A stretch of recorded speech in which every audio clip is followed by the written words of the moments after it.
Bueno, hoy vamos a hacer una pequeña integración, ¿verdad? Bueno, la voy a hacer yo, pero la van a ir viendo. Y capaz sí, hoy sí se puede hacer código porque ya arreglé el problema con el Unity y el Visual Studio Code. Era que no se instalaron bien las extensiones. Las extensiones que hay que instalar en Visual Studio Code para Unity son C Sharp, la nueva versión, que para los que antes usaban Visual Studio Code, esto es como una nueva versión que hay que volver a bajar. C Sharp de Kit y Unity, el nuevo paquete de Unity que es este. Y a veces como que hay error y no se instalan bien y hay que volver a chequearlas y volverle a dar a instalar. Bueno, eso es lo que me pasó a mí. Y como que reiniciar varias veces el code hasta que agarra. Una cosa así. Pero ya, ahora sí, ya agarró. Entonces, hoy vamos a retomar el proyecto de la semana pasada, que era simplemente era una escena con esferas. Hoy le vamos a integrar cosas. Vamos a integrar este paquete de esta página de Kini. Igual les dejo la página exacta aquí en el chat, pero en esa página en general pueden conseguir assets con copyright cero. Entonces eso es lo que vamos a usar hoy para integrar una escena similar a esta con estos modelitos y hacerle un poquito de código a algunas cosas. Quizás agarrar la moneda, abrir el cofre, mover estos jugadores. Solamente para ir viendo cómo es el proceso de integración en Unity. ¿Ok? Entonces ya yo bajé ese paquete. Ok, vamos a agregar estos modelos a Unity. Es tan sencillo como arrastrar. Pero vamos a primero a chequear qué hay aquí. En estas carpetas que descomprimí. Obviamente aquí están son los links de contacto con la cuestión. La licencia que es copyright cero. El preview. Estos previews de acá también son las imágenes en bruto de los modelos 3D. Pero lo que nos interesa es esta carpeta modelo. Y aquí hay varios modelos, formatos de modelos 3D, ¿ok? Eh, en teoría Unity reconoce todos estos de acá, si no me equivoco. Sí, DAE, sí. Sin embargo, Unity es más eficiente o tiene más herramientas orientadas a FBX. ¿Ok? Este es como el formato que ellos más utilizan. Tiene como más opciones de configuración y es el más adecuado en casi todos los casos, pero no es la regla. Pero en este caso vamos a utilizar FBX porque es el más soportado en general. Entonces, voy a seleccionar todos esos modelos y lo vamos a colocar. Vamos a crear una carpeta aquí llamada, no sé, media. Y ahí le vamos a poner models. Y en esta carpeta lo que hacemos es arrastrar. Y ahí ya estarían los modelos 3D cargados y con todas sus texturas porque, bueno, el FBX también tiene esa... Bueno, en este caso no es que hay texturas, sino que los materiales ya están pintados con colores base. Esto también es una forma de modelar. Es súper simple, son prácticamente low poly, son como cuadraditos y todo eso. Así que no es tan complicado el modelo 3D de transportar. Entonces vamos a crear una nueva escena mejor. Para crear una nueva escena es irse donde sea, solamente que hay una carpeta de escenas ya creada acá. Dar a crear y seleccionar escena. Entonces aquí vamos a crear una escena llamada Dungeon, puede ser. Entonces esta escena nueva me viene por default así, al menos en 3D. Es solamente una cámara y una luz direccional que simularía el día y la noche o la iluminación de todo el escenario. Entonces vamos a media, modelo, y podríamos empezar a construir acá. Aquí tenemos como el suelo. Aquí estamos en el modo game y por eso lo vemos con la visión de la cámara. Tenemos que irnos a la pestaña escena para entrar en la visión de la escena. Y aquí se ve como en 2D porque está seleccionado aquí 2D. Si lo quitamos, ahora sí podríamos ver el objeto. Este sería nuestro suelo. Está en todo el medio del mundo y es un recuadrito así. Podríamos simplemente escalarlo porque es un simple color y no se va a dañar la textura ni nada. O podríamos poner múltiples baldosas de este suelo si queremos hacer algo con ella, una mecánica de que se caiga o algo. Pero creo que por los momentos no, y vamos a expandirlo así como 20 metros por 20 metros. Como esto es un plano, no crece hacia arriba. Entonces no es importante tener el Y en 20. En realidad el mesh de esto es plano y crece solamente hacia los lados. Bueno, y aquí tenemos otras cosas que si... Esto es como una especie de tierra o carbón. Unas pullas o unas espigas, unas trampas. Piedras. Entonces vamos a intentar construir algo sencillito aquí. Y es simplemente arrastrando.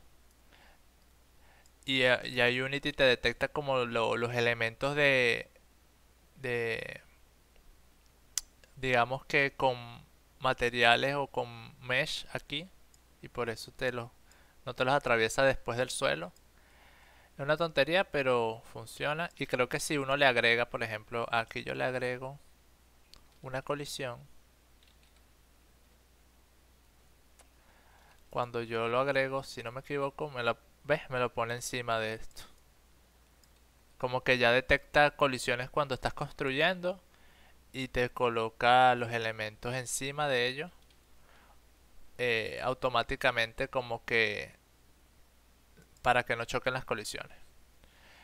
Y eso es lo que vamos a hacer con estos barriles. Pero les voy a enseñar un truco. Ajá, nosotros ya tenemos el suelo, ¿verdad? Estos elementos, todos estos elementos, nosotros queremos que tengan algunos, tengan comportamientos específicos. O que tengan al menos colisiones ya preestablecidas. Por ejemplo, este suelo no tiene colisión. Cuando nosotros hagamos código e intentemos a colocar un elemento como este personaje que se mueva o haga algo y utilizamos físicas, normalmente la gravedad nos los va a tirar hacia abajo y va a atravesar el suelo. ¿Por qué lo va a atravesar? Porque este suelo no tiene nada de colisión o física. Eso se agrega, ¿ok? Como un componente ya creado de Unity. Ya Unity, eso es algo que capaz en el video anterior no les mostré muy bien. En Unity ya tenemos una gran cantidad de scripts prehechos o componentes, como ellos le dicen, en donde hay audio, efectos que serían partículas, líneas de trazado, efectos de iluminación, los eventos que son más que todo elementos ya más de UI, de interfaces gráficas, layout, esto sería UI, mesh sería cuestiones de 3D y así sucesivamente, hay de todo. Y uno que vamos a tocar bastante hoy van a ser las físicas, posiblemente, y un poco quizás el audio, capaz coloquemos algo de audio. Pero bueno, en teoría esto se puede construir de otra forma, de que se nos haga más fácil integrar constantemente los elementos sin necesidad de estarlos configurando y poniéndoles collider a cada rato y todo eso. Entonces esa parte, esa forma de crear componentes ya prefabricados, esa palabra prefabs es algo que hay que hacer en Unity constantemente cuando queremos utilizar un elemento muchas veces en varias escenas o en una escena. Un prefab en Unity significa un elemento que está prehecho con una configuración y tú puedes reutilizarlo en todas las escenas que tú quieras. Pero ya ese elemento tiene todas las cosas preestablecidas por ti que podrías utilizar en cualquier momento. Por ejemplo, una, una bala de una pistola en el juego. Tiene su configuración de velocidad, de trayectoria, de si cae o explota o lo que sea. Pues esa bala es un prefab que la pistola dispara, por ejemplo. En este caso, casi todos estos elementos que tenemos acá los vamos a prefabricar con su física, con sus scripts para obtener por ejemplo, la moneda, etcétera. Vamos a ver cuánto nos alcanza el tiempo. Entonces, yo lo que voy a hacer acá en media, voy a crear una nueva carpeta llamada prefabs, que ahí es donde los voy a guardar, porque los prefabs se guardan en la carpeta project.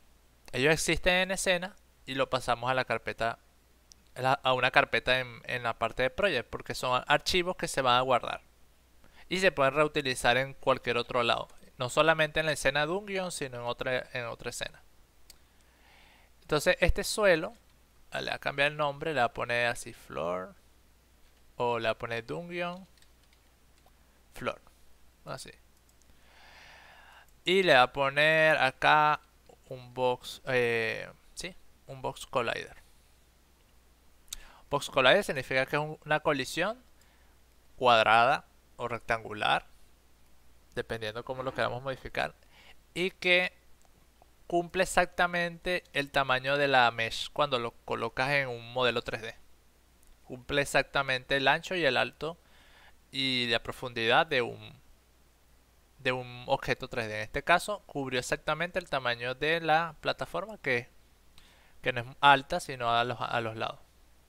Entonces aquí ya tengo mi Dungeon Floor configurado con su Box Collider, que es muy diferente que la versión arrastrada. Ok. Aquí hay un problema, que cuando es un modelo 3D puro, ellos vienen como este cuadrito azul con un cuadrado gris. Eso es que es un modelo 3D puro y que tiene como una configuración previa, debido a que era un modelo 3D que ya tiene como componentes, como un semi prefab, pero no es un prefab al final. Entonces para solucionar eso, le puedes dar clic derecho, prefab, y aquí dice que si abrir modelo, seleccionar asset, no, le vas a dar es un pack complete. Eso le quita la prioridad de que es un prefab, porque vamos a crear uno nuevo en base a él.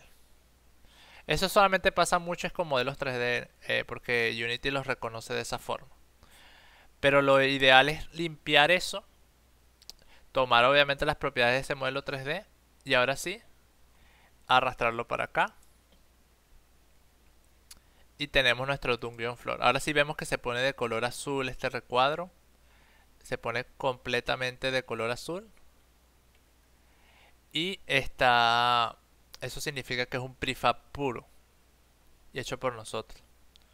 Entonces este prefab puro, ahora podríamos borrarlo aquí y colocarlo de nuevo y colocar varios. Y todos tienen el Box Collider. Todos tienen el Box Collider. Una cosa curiosa de los prefab es que si tú modificas el prefab original, si yo le doy aquí doble clic a este que está en la carpeta project, yo entro a una escena azul.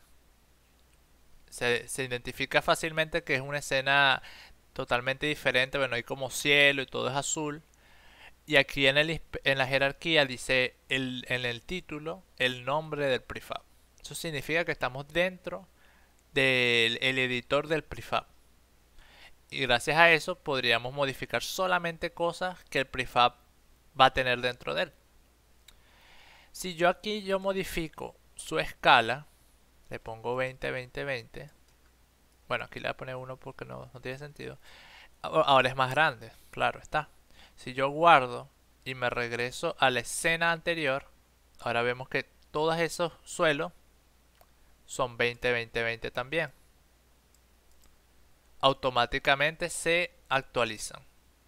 Eso también es algo interesante de los prefab. Si yo tengo varias escenas, mi juego es grande ya, y tengo varias escenas de dungeons, pero hay varios enemigos que están en esos dungeons que tienen una configuración de un prefab, y tú editas ese prefab, todas esas escenas van a tener esa nueva modificación que le hiciste. Van a agarrar esa propiedad. O sea, es muy poderoso los prefabs a la hora de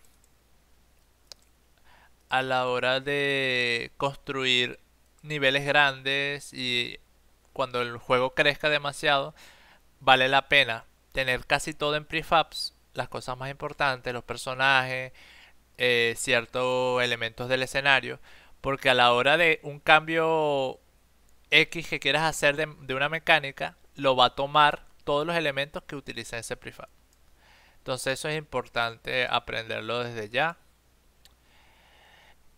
Eh, y otra cosa que se puede aprender de los prefabs es que si yo edito en la escena un prefab y le pongo el tamaño 20-20-20, pero el original es 1-1-1, este no altera a la base.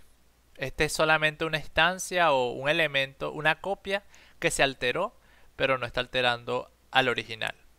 Para alterar al original, aquí en el inspector, justo aquí debajo de su nombre y eso, sale algo llamado prefab, y sale un menú que dice overrides, que sería sobreescribir. Y aquí, si yo le doy apply a esto del transform, aquí me dice que el original es 1-1-1 y el override sería 20-20-21-20.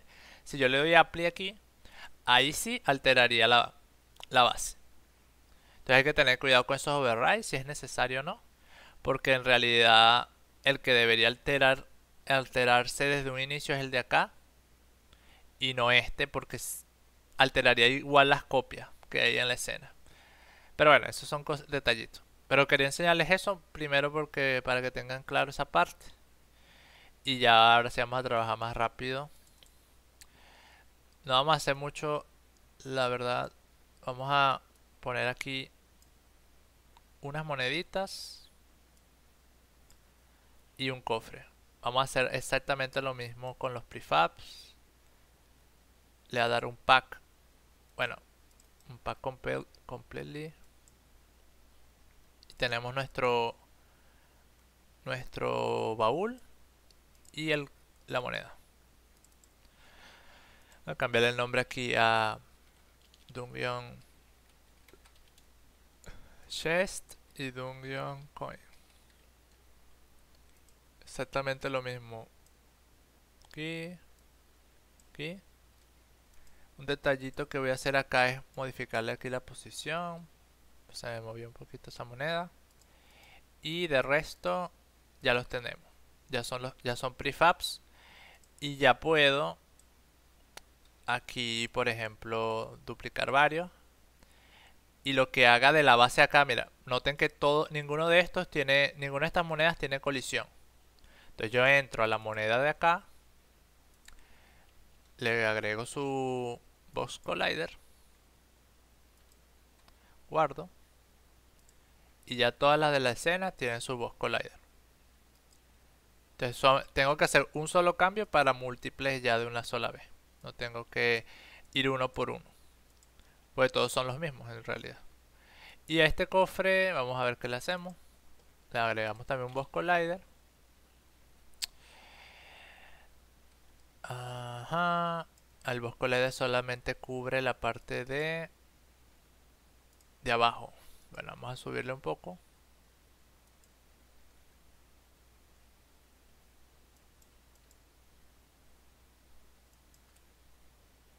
0.2. Vamos a dejarlo ahí. Y si no mal entiendo, tiene esto para abrirse así. Work.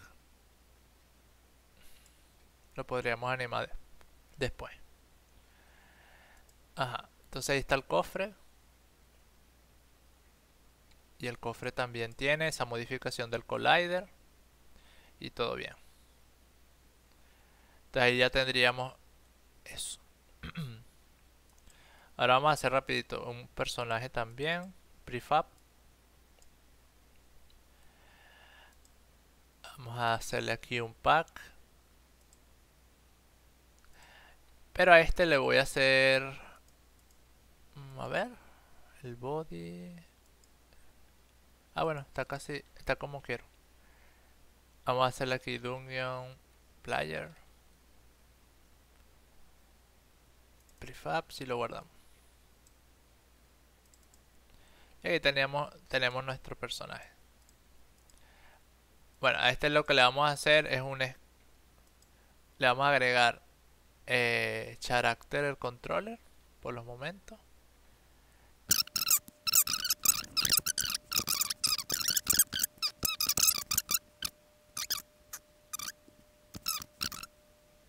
Ahí. Entonces ese sería la malla que tiene este personaje para detectar colisiones, el suelo y moverse.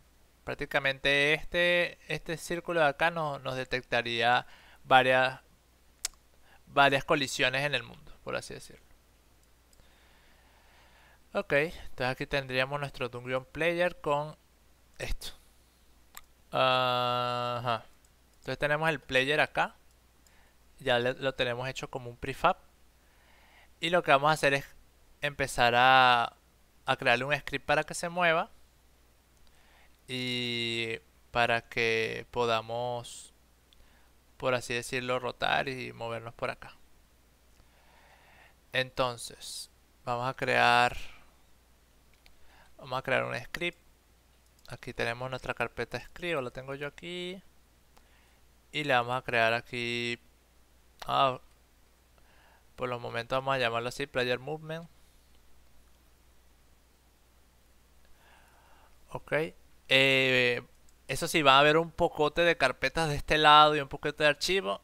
Son los archivos que crea el propio Unity. Y vamos a darle con calma en este primer archivo y después les digo que se muevan a otro. Hola, que se muevan a otro y así sucesivamente. Por los momentos vamos a quedarnos en este archivo. Yo voy a borrar los otros dos que no lo vamos a utilizar ahorita. Y queda solamente este player movement. Ok, entonces. Ajá. Por los momentos, si quieres vean el código directamente. Y después les voy preguntando cosas y les vamos terminando el código de esa forma. Para que se familiaricen con Unity. Ok. Entonces, primero y principal. Nosotros en Unity creamos un personaje. Un prefab de un personaje. Que tiene un componente llamado Character Controller. Ese componente lo tenemos gracias a que eso ya viene preconfigurado de Unity. Ese es un componente de Unity. Pero nosotros podemos utilizarlo. Y de hecho hay una documentación de ese componente en específico. Y las cosas que hace. Si nosotros en Unity en el inspector, vamos a cualquier componente que está en el inspector, hay un símbolo de interrogación en todos los componentes. En la parte del título, si uno le da clic ahí, eso te va a llevar al navegador, a la documentación de Unity. A veces ayuda, a veces no ayuda, pero es una documentación que uno puede al menos ver para saber qué hace ese componente de verdad. Entonces el componente Character Controller tiene una serie de parámetros y de funciones que nos permite mover un personaje, subir escaleras, caer de elementos empinados, detectar cierta física y esos elementos. Entonces, si lo cambiamos a la parte de scripting, que aquí arriba tiene manual y scripting, en el scripting están los métodos, como se llaman y cómo los debemos poner en el código para hacer ciertas cosas. Y así sucesivamente.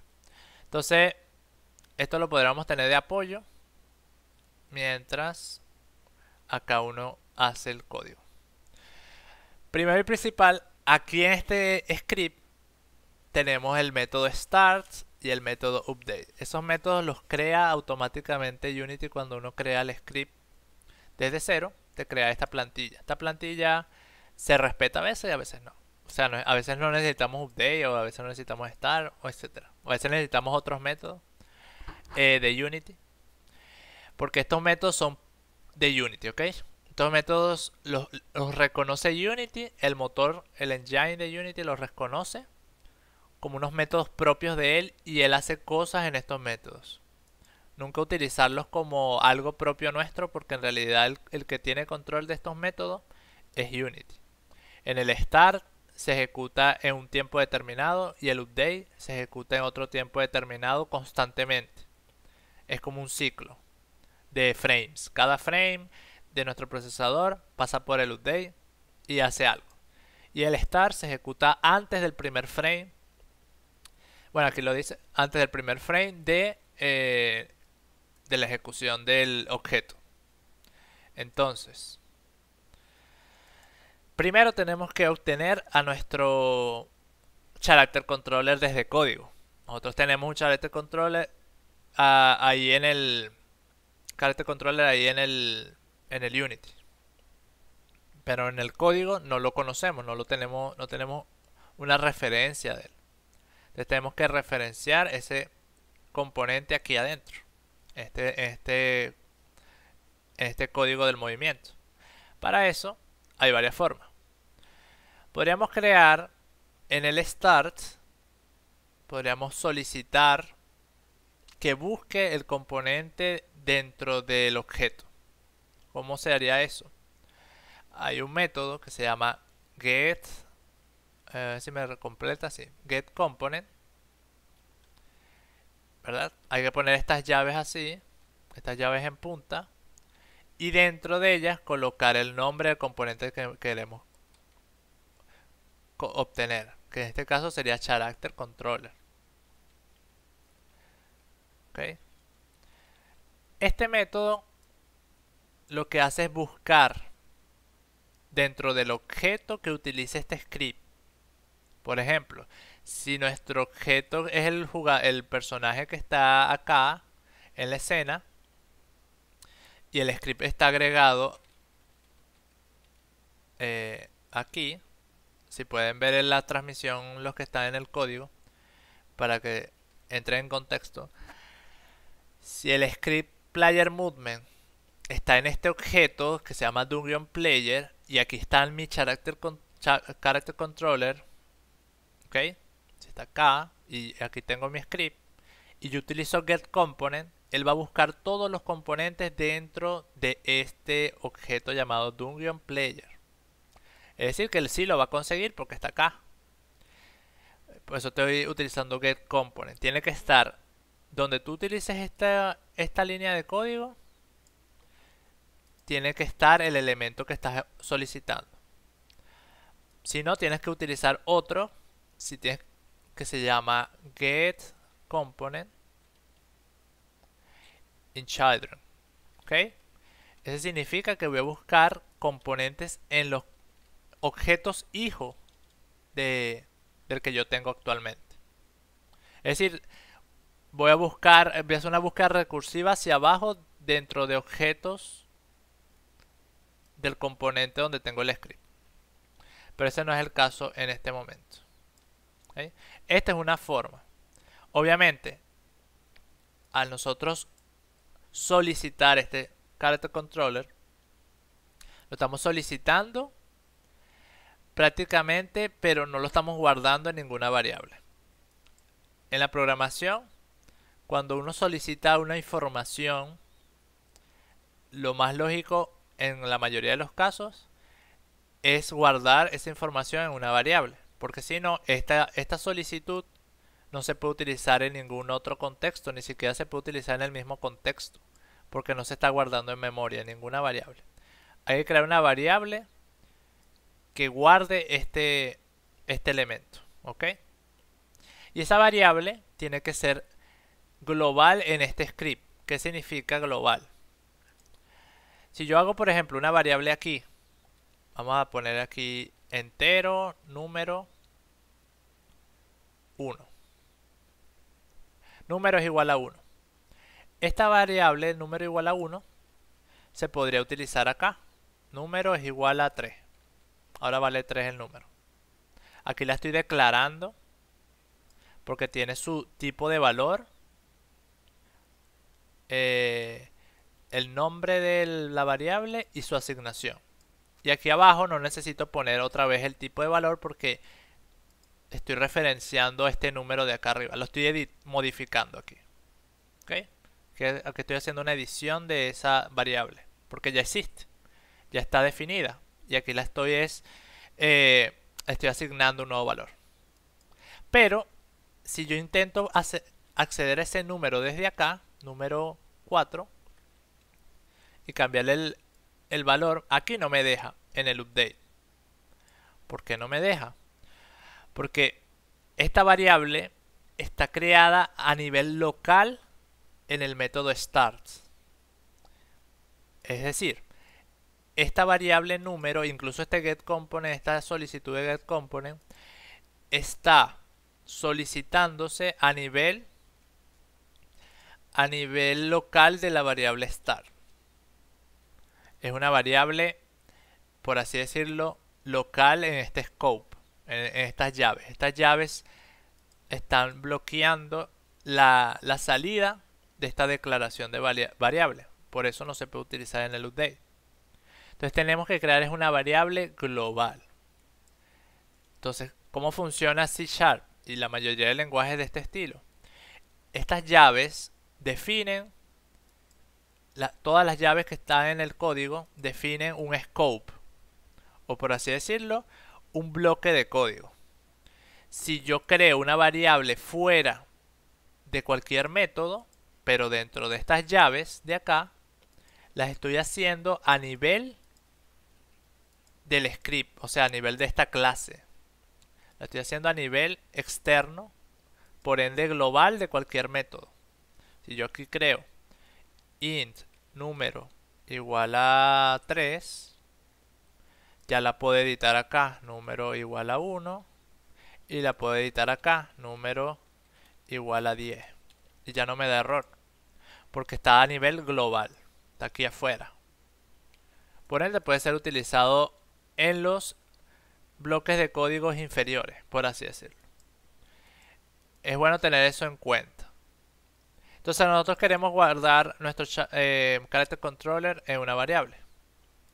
Entonces simplemente hay que crear una variable de tipo character controller. ¿Quién puede crear esa variable de los que están acá? Tiene que crear una variable aquí en la parte global, aquí. Global scope. Aquí abajo de este comentario. De tipo character controller. Primero viene el tipo. Primero viene el tipo de dato. Luego viene el type. El nombre de la variable. Y luego la asignación. Pero la asignación la puedes omitir y haces punto y coma. Ajá. Ahí le pones el nombre a esa variable.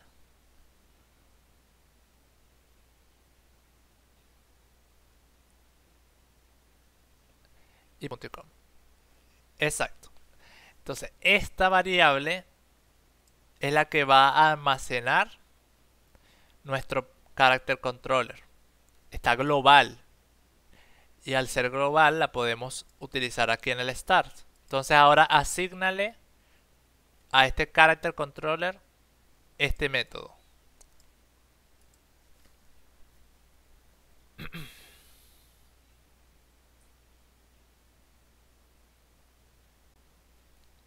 Exacto. Al hacer esto, estás obteniendo el componente Character Controller desde Unity, obviamente desde el mismo objeto, lo está buscando, lo localiza y se lo asigna a esta variable, Character Controller. Ahora, este Character Controller sí tiene un valor específico, que es del componente allá. Tenemos la referencia, aquí ponemos referencia de nuestro componente. Ahí ya lo tenemos solventado esa parte. Entonces ya podríamos utilizar esta variable para hacer cosas. Esas cosas serían mover nuestro jugador, podríamos hacer que detecte, saber si está detectando suelo o no, todos los métodos que tiene el Character Controller. Entonces ahora vamos a intentar hacer que se mueva. Para que se mueva, habría que primero detectar los inputs del juego. En Unity los inputs se leen con una clase estática que se llama input, que significa que es estática, que se puede llamar por el nombre de la clase, así como si fuera player movement, así directo, y que no necesitas crear una instancia. ¿Qué es una instancia? Mira, character controller, aquí lo estamos referenciando como una instancia. Estamos creando una variable que contiene una referencia de una instancia de ese componente. El input no necesitamos hacer este paso de búsqueda, porque el input es estático y tiene métodos que son a su vez información que es estática, que siempre existe allí y está configurada de alguna forma. Entonces podríamos acceder a él fácilmente, y él tiene un método que se llama getAxis, y en getAxis dentro de él hay que pasarle el nombre del axis, si es horizontal o vertical. Esto es para el input básico de Unity. Hay varios inputs en Unity. Este es el input antiguo. En un futuro podríamos ver el input moderno, que es un poquito más fácil de configurar, pero un poquito difícil de entender al principio. Este es el más sencillo, por ser el antiguo y casi todo el mundo lo ha adoptado, pero ya no funciona tan bien como antes. Por ejemplo, este no soporta mucho múltiples controles. Utilizar controles de Xbox, Play o Nintendo cuesta, porque su configuración es bastante complicada. Y el otro input soluciona eso. Entonces, capaz lo veamos después. Pero ahorita vamos a centrarnos en este input. Con este input, getAxis horizontal, obtendríamos el eje horizontal. En teclado sería A y D. Y con este, obviamente muy similar, pero colocando aquí vertical, obtendríamos W y S. ¿Okay? Aquí tendríamos los dos inputs. Algo que tienen que, todos los que estén aquí en la sesión, si colocan el clic en getAxis, pueden ver lo que devuelve y la información. ¿Cómo saben lo que devuelve esta función? El primer elemento que sale en el título, que dice float, es que devuelve un valor flotante, y luego viene todo lo que pide ese método. Pide un string, que es el nombre del axis, pero lo que devuelve es un flotante. Y debajo está la descripción: retorna el valor del axis virtual identificado por el nombre del axis. Es decir, si es horizontal nos devuelve el valor virtual de ese axis, que sería 0, 1, lo que sea. Menos 1, dependiendo si lo estamos presionando o no. Entonces, estos dos métodos devuelven información muy parecido a lo que es getComponent. GetComponent nos devuelve una información que es un character controller, en este caso. Entonces, estas dos de acá las tenemos que guardar en una especie de variable también para poder saber a dónde nos estamos moviendo. Ok, podríamos crear una variable global o podríamos crear una variable local porque se va a utilizar solamente en su update. Hay varias formas que podemos hacerlo. Yo preferiría, en este caso, hacerlo local. Luego vemos si lo hacemos global su dirección que vamos a guardar de acá. Entonces, ¿qué hacemos con estos inputs? Lo que tenemos que hacer es crear, en este caso, por cuestiones rápidas, vamos a crear una variable de tipo vector3. Escribe el que escribe allí vector3 espacio, le pones el nombre a esa variable, ponle, no sé, movement.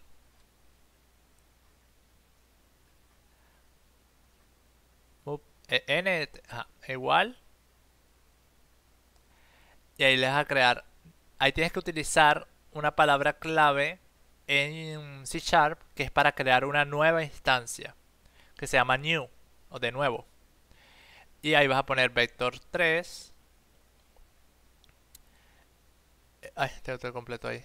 Vector3 paréntesis, y ahí vas a poner el eje X, el eje Y y el eje Z, separados por coma. El eje X sería horizontal. Vas a copiar el código de input get axis horizontal allá arriba y lo vas a poner en donde dice X. Y le quitas el punto y coma. Ahí no lo necesitas. En Y le vas a poner... no, en Y le vas a poner... S de vertical va en Z. Ya te explico por qué. S de vertical va en Z.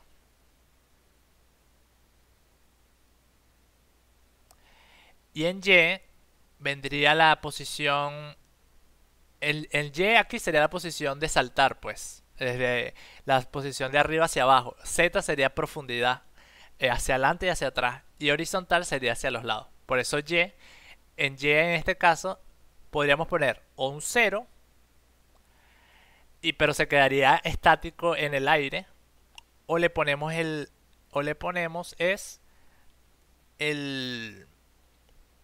por así decirlo, su posición actual por los momentos. Ahí vas a poner borra ese 0 y vas a poner transform. Es con ese al principio. Hay que transform. Ahí, aquí ya te lo edito. Transform, así. Punto. Position.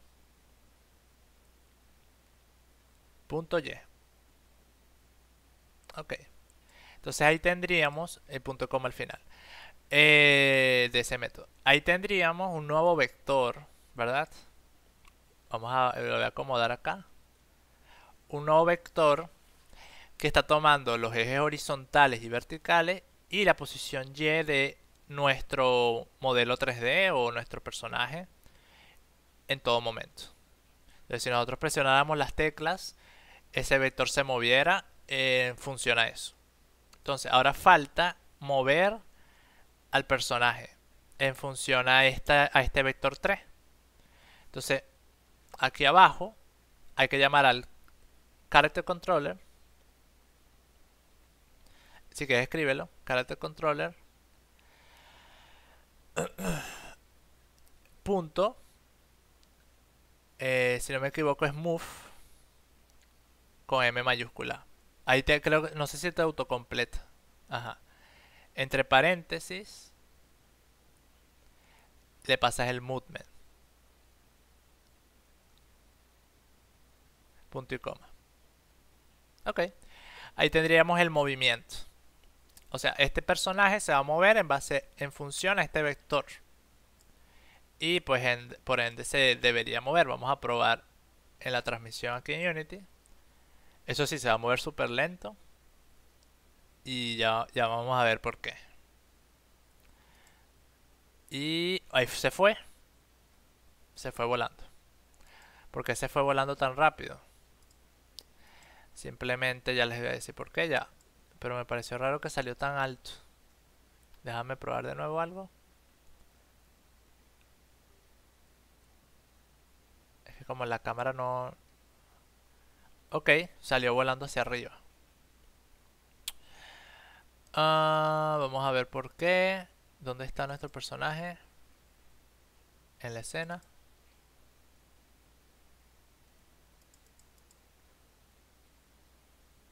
Ok, se fue volando hacia el infinito y más allá y ya no lo podemos ubicar.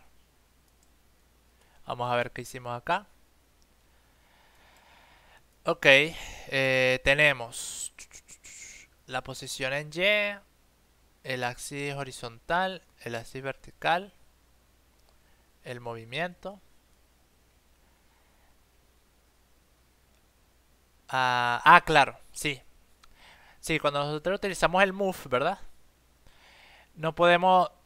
En Rigid Body sí se podría, pero en Character Controller no deberíamos pasar realmente aquí la posición en Y, porque este movimiento va sumando. Entonces no está sumando el personaje en posición y si está mínimamente, si no está en 0, sino que está en 1 o -1, va a empezar a sumarse ese valor hacia abajo o hacia arriba. Entonces aquí lo ideal sería netamente por los momentos pasarle 0. Después vemos si podemos hacer unos cálculos de gravedad aparte para que si haga la caída hacia abajo, etcétera. Pero en este caso sí hay que ponerle 0 en Y, porque se está yendo hacia arriba incrementalmente. Vamos a quitarle eso, ponerlo en 0 y vamos a probar ahora sí. Ahora sí, se mueve súper rápido, pero se está moviendo. Ok, ahí tenemos nuestro personaje moviéndose. Funciona, pero súper rápido. Y se preguntarán por qué tan rápido si no tiene velocidad ni nada. Bueno, lo que pasa es que, por ejemplo, ahorita esto no sé, no tiene, no es tan exacto como tal, pero digamos que va a 60 FPS por segundo. A veces baja, a veces sube. Pero eso significa que este movimiento se está replicando 60 veces por segundo en base a lo, al, al movimiento que seleccionamos. Es decir, si yo le doy para acá, hacia la derecha, me estoy moviendo una unidad hacia la derecha, ¿verdad? Pero cada segundo 60 veces. Es decir, me estoy moviendo 60 unidades de golpe hacia la derecha. Y hacia la izquierda también. Entonces por eso va tan rápido. Entonces hay que modular esto con dos cosas. Una variable que sea velocidad y el delta time de nuestro update. Ok, el delta time sería el tiempo, por así decirlo, total o delta de ese segundo. Y por ende, es decir, por ende, podríamos simular el segundo y no todos los frames que se ejecutan, sino el total o el delta de todo ese segundo. Y así el movimiento va a ser más real, más normal, no con una velocidad tan loca. Entonces, primero vamos a tener que crear una variable de velocidad. Esa variable se tiene que utilizar en el update, pero también se podría utilizar en otros métodos. Entonces, ¿qué tipo de variable tendría que ser? No tendría que ser local, sino que tendría que ser de la parte global. Entonces escriban ahí el que quiera, puede escribir debajo de Private Character Controller, puede crear una variable de tipo flotante que se va a llamar speed. Esa variable nos va a servir para simular la velocidad. O sea, asignarle cualquier velocidad que nosotros queramos.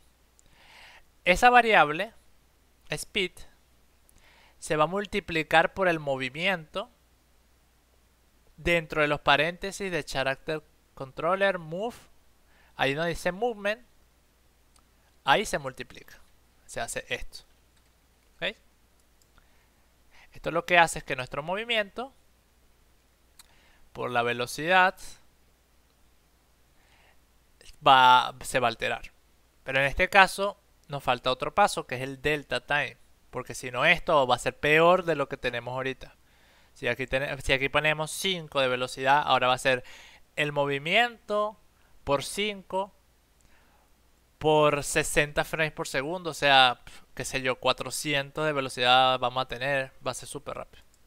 Entonces necesitamos modularlo con time delta time. ¿Ok? Que aquí sería time punto delta time. ¿Qué significa eso? Estamos accediendo al tiempo de Unity, hay un método, perdón, una clase estática de Unity que maneja todos los tiempos del juego. Sabe cuál es el tiempo para la física, cuál es el tiempo para el motor gráfico de renderizado, todo. Entonces, el time delta time sirve para mover, o sea, para detectar el ciclo del tiempo de ese segundo del update. Entonces, multiplicando la velocidad por este time delta time, tendríamos una velocidad normalizada en base a ese segundo. Este time delta time nos da valores 0.12, 0.30, 0. Son valores normalmente menores a 1, porque para que time delta time valga 1, hay que ir a 1000 fps. Menos fps de 1000, el time delta time vale 0.6, 0.33, dependiendo los fps. Esa regulación de allí, multiplicado por nuestra velocidad y multiplicado por el movimiento, hace que el movimiento sea más conciso a los fps que tenemos y también más conciso a los segundos que se están pasando. Entonces, esto siempre es necesario, este time delta time siempre es necesario cuando vamos a tratar movimientos en Unity, mayormente. Entonces, esto de acá siempre es bueno hacerlo. Sin embargo, tenemos un problema acá. Esta velocidad está escrita en el código. Sin embargo, no tenemos acceso a modificarla fuera de este código. ¿Cómo así?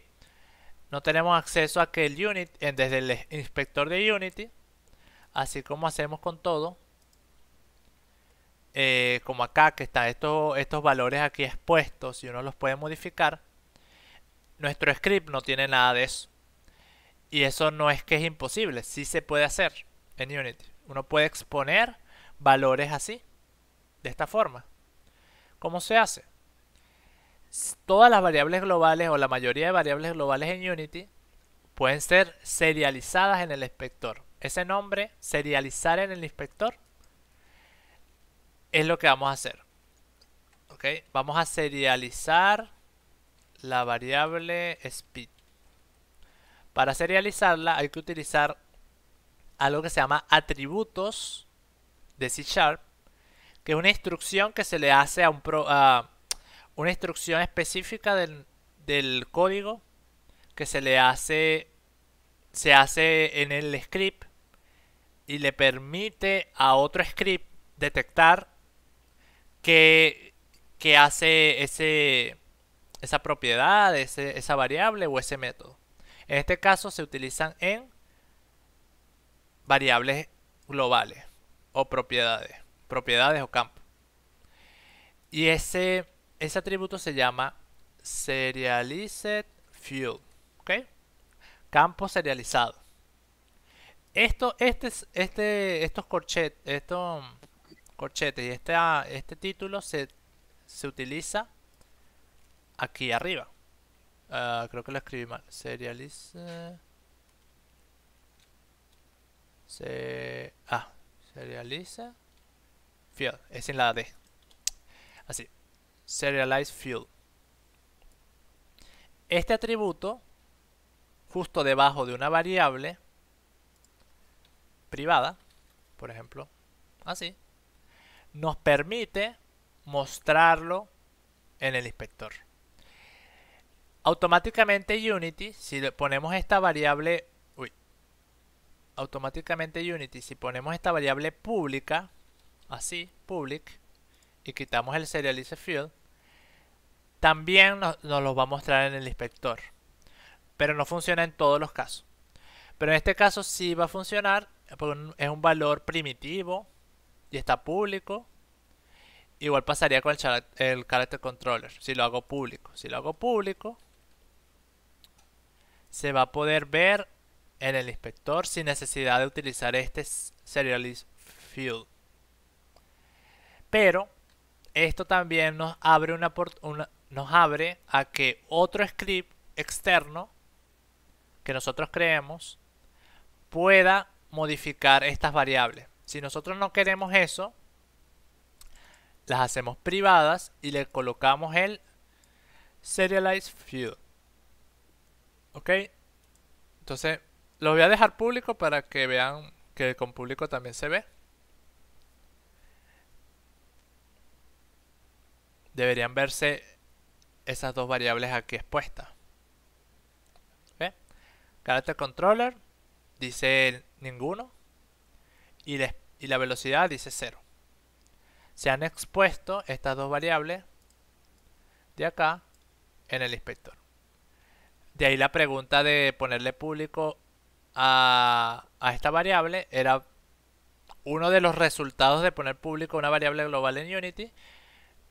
Mayormente es que se vea en el inspector. Ese es lo primero que vas a ver, pero no es su uso, digamos que más importante. Sin embargo, aquí está esa forma de exponer esas variables. Ahora, gracias a exponer esa variable, podemos modificar aquí la velocidad y testear de una vez esa velocidad. Por ejemplo, aquí le podemos poner una velocidad de 5 y vamos a ver cómo se comporta con 5 de velocidad el jugador.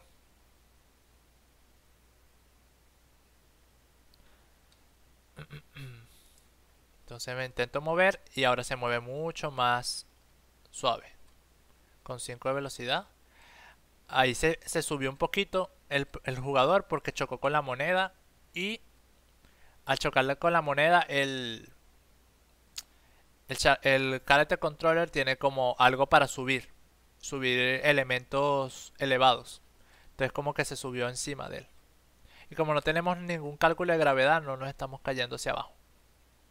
Ahorita podríamos hacer eso. Pero bueno, ya el personaje se mueve. ¿Ok? Y si yo aquí directamente en Play modifico este valor a 100, ¡uf! Va súper rápido ahora. Ya se me perdió, por ahí anda. Y así sucesivamente. Lo voy a poner otra vez en 0 y ahí está. Eso es algo súper bueno de Unity, es eso, que los valores expuestos y cuando estás en modo Play podrías jugar con ellos. En el mismo juego cuando está en Play. Podrías mover cosas desde la escena, por así decirlo. Yo podría mover esta moneda un poquito más para arriba y se va a reflejar que esa moneda está más arriba y así sucesivamente. Obviamente que cuando quite Play todo se vuelve al estado anterior. Eso también está súper porque puede ser que hagas alguna modificación que no quieras en Play porque estabas haciendo pruebas y entonces quitas Play y todo va a volver a como lo dejaste antes de poner Play. Como que se guarda un estado.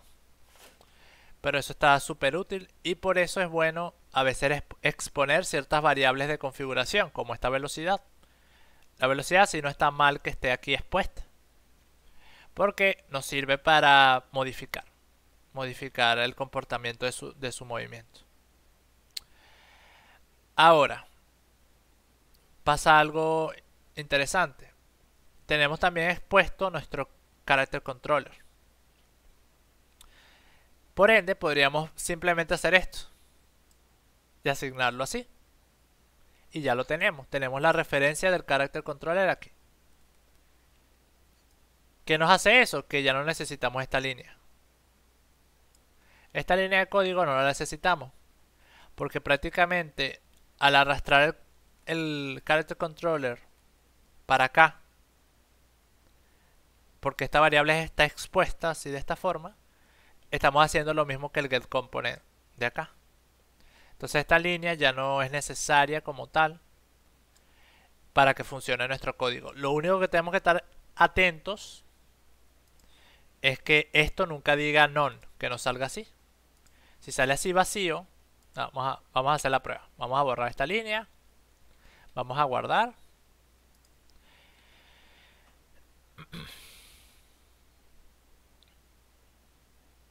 Voy a ejecutar el código cuando esto cargue. Ejecutar el código.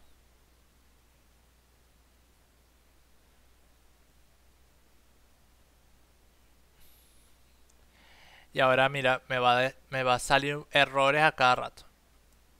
Miles y miles de errores. Y no me puedo mover porque no tengo la referencia del character controller. Aquí mismo dice eso. Entonces si yo aquí en runtime arrastro el character controller para acá, deja de haber errores. Y ya puedo mover mi personaje. Porque ya consiguió la referencia. ¿Ok?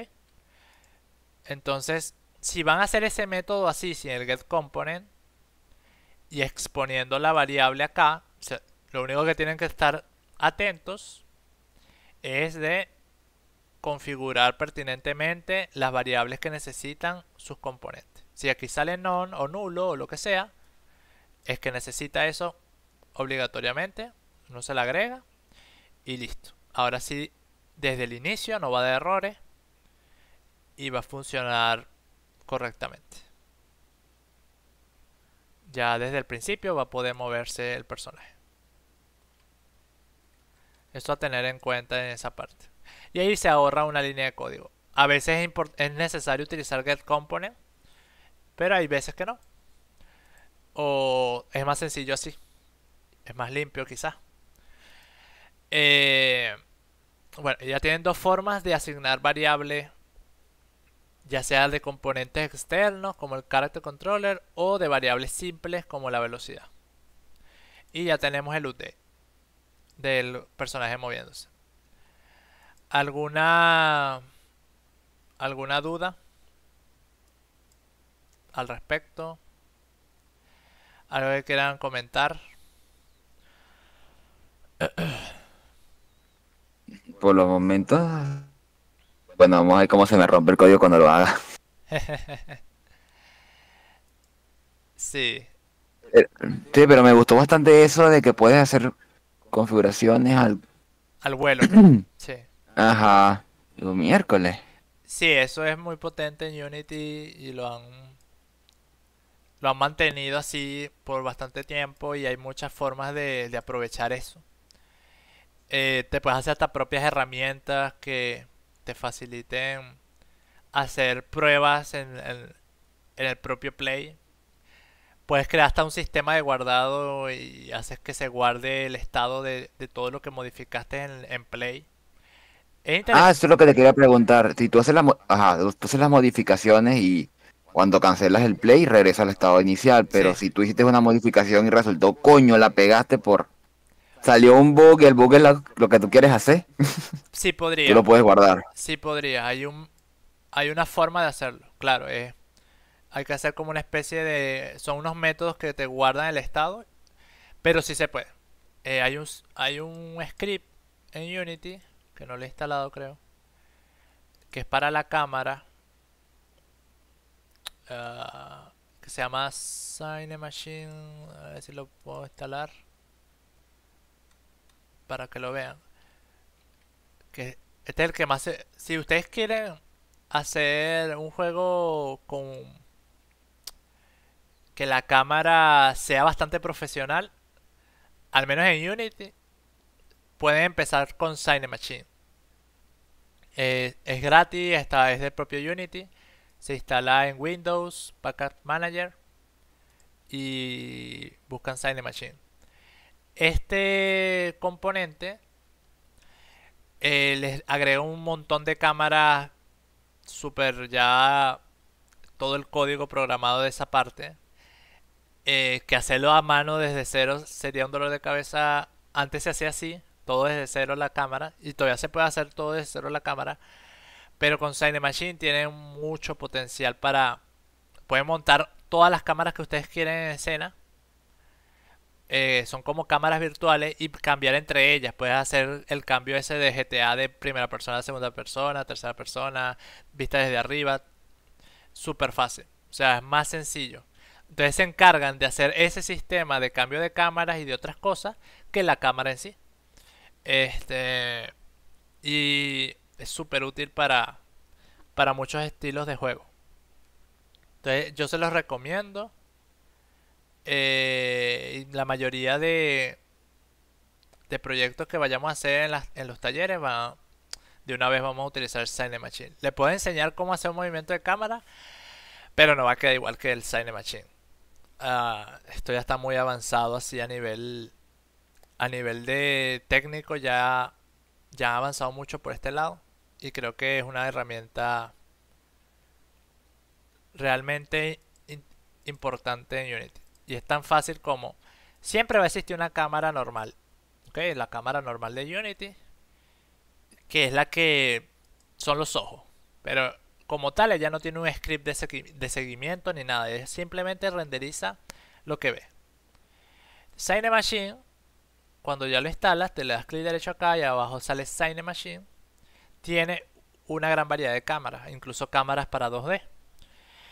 La que vamos a utilizar, o la que voy a utilizar ahorita por los momentos, va a ser Virtual Camera.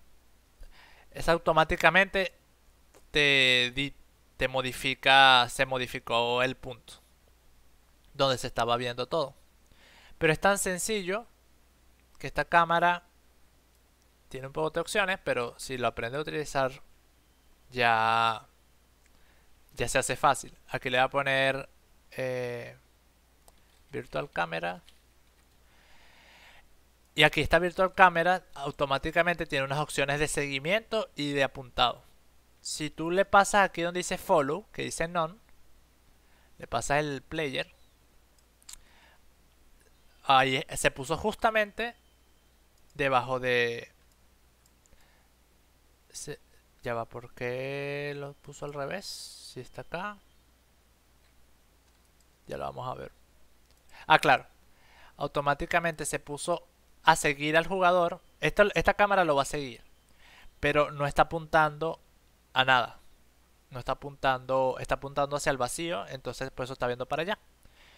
Hay otra propiedad abajo de Follow que se llama Look At, en donde tú le fijas a qué quieres que vea. Entonces yo le voy a crear acá a mi personaje, al prefab de mi personaje, aquí, adentro. Ya, voy a mover el personaje un poquito más para acá. Le voy a crear una propiedad llamada, no sé, point, eh, point camera, puede ser. Que es el punto donde la cámara como que va a intentar buscar o apuntar. Le voy a poner un poquito más arriba para que no vea desde tan abajo. Entonces lo acomodo acá. Me voy al Cinemachine y le paso ese punto. Y ahora sí, la cámara está viendo para allá. Obviamente está muy abajo, pero eso no es problema porque aquí se puede ajustar. Aquí, aquí cuando utilizas la cámara, el Virtual Camera, y estás en Game, ves los marcos de esa cámara. Estos son los límites. Entonces aquí uno puede configurar, por ejemplo, vete un poquito más para arriba en el cuerpo. Vas a ver un poquito así desde arriba. Y el apuntado, no, el apuntado sí no hay que modificarlo mucho. Capaz un poquito. O un poquito más para abajo.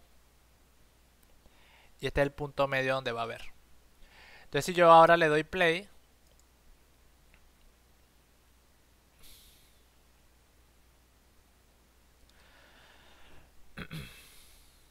Ahora ya vas a ver cómo me sigue el jugador, ¿ves? Ahora la cámara me sigue y ya ese script está hecho y tiene como un suavizado, ¿ves? Cuando se mueve rápido y suelto la tecla, se centra. Tiene varias cositas que uno puede ir tocando y es bastante profesional este sistema de cámara. Y él tiene algo, un chulito aquí, un check que dice Save During Play. O sea, si yo le doy clic ahí, todas las modificaciones que haga se van a guardar después de que salga de Play. Pues si yo le voy a poner que se vea más arriba, quito el Play y se mantiene en 5. No se volvió a 3. Este Sign Machine tiene eso que te estoy mencionando, que se puede guardar los detalles de acá en Play. Esto lo tienes que hacer tú mediante código, pero no es tan complejo. Lo podríamos ver un día. Pero eso. Ahí les muestro este sistema de cámara que es muy útil. También tiene, este sistema de cámara ya tiene algo para evitar colisiones. Ustedes saben en los juegos que uno atraviesa con la cámara la pared y puede ver a través de la pared y esas cosas, esos errores. Esto tiene un sistema de colisiones que la cámara detecta cuando hay una colisión y se te acerca más a ti o busca un ángulo bueno para no atravesar la pared y ver a través. Cosas así. Tiene bastantes cositas interesantes. Entonces, les dejo ese tip por ahí. Ya tenemos nuestro player moviéndose. Voy a aplicar esos cambios al prefab. Y listo, ya tenemos nuestro prefab de un personaje moviéndose. Si duplicamos ese prefab varias veces, tendríamos 3 personajes moviéndose al mismo tiempo. Es para que sepan que eso es el prefab, pues. El prefab es un elemento que se va a clonar y va a hacer las mismas funciones. Aquí tendríamos 3 exactamente moviéndose exactamente igual porque, bueno, se leen exactamente al mismo tiempo.